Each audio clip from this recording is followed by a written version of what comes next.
Do'stlar, endilikda O'zbekistonda parvarishlash nafaqasini oladigan shaxslarning toifasi kengaytirildi. To'g'ri eshitdingiz do'stlar, ushbu xabarni barcha yurtdoshlarimizga maksimum darajada yuborib qo'yasiz, albatta foydali bo'ladi.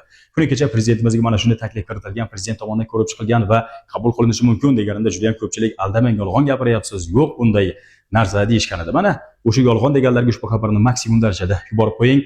Prezidentimiz tomonidan 2026 yilning 27-aprel kuni alohida 69-sonli farmon qabul qilindi. Do'stlar, mana shu farmonga muvofiq endilikda rasman O'zbekistonda 2026-yilning 1-sentyabridan boshlab, yaxshilab eshiting, 18 va undan katta yoshdagi chuqur aqli zaiflik tashxisi qo'yilgan shaxslarning parvarishi bilan band bo'lgan qonuniy vakillarga har oylik parvarishlash nafaqalari to'lab boriladi.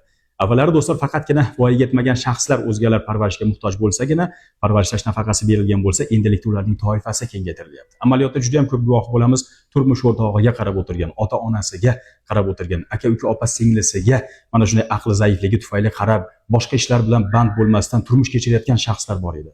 Mana shunday shaxslarga ham endilikda parvarishlash nafaqasi beriladi.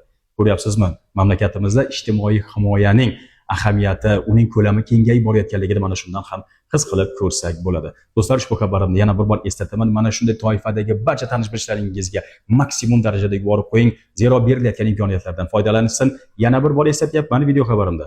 Bu amaliyot 2026-yilning 1-sentyabridan boshlab joriy etiladi. Buning uchun mahallaga borib ovora bo'lib o'tirish shart emas, inson ijtimoiy xizmatlar markaziga borsangiz bo'ladi. Agar do'stlar sizga farmonning rasmiy matni qiziq bo'ladigan bo'lsa, mana bu yerda ko'rdingiz, Telegramdagi kanalimga joylayman. Rasmiy matn bilan ham tanishib olsangiz bo'ladi.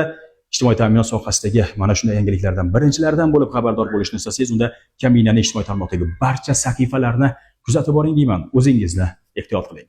Aytgancha, meni xabarlarimni yolg'on deyishga shoshmang. Asosi bo'lmasa, gapirmayman.